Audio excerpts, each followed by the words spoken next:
গুনাহ করলে কি করতে হয়? মাশাআল্লাহ মাশাআল্লাহ বলেন, সবাই বলেন।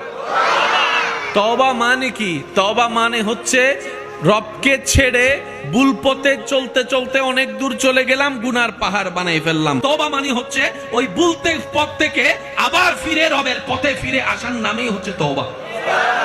সেজন্য তওবা করলে শান্তি আসে। সুবহানাল্লাহ বলবেন না?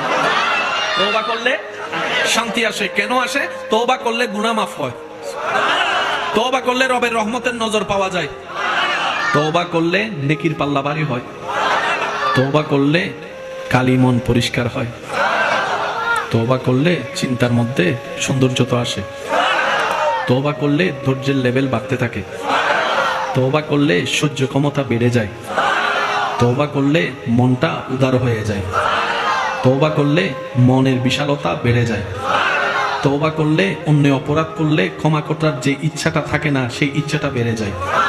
এক কথায় তওবা যত করা হয় বান্দা তত রবের রহমতের দিকে এগোতে থাকে। যত বান্দা রবের রহমতের দিকে এগোতে থাকে তার জীবনটা তত অগোছানো থেকে গোছাতে থাকে, অসুন্দর থেকে সুন্দর হতেই থাকে। বলেন সুবহানাল্লাহ।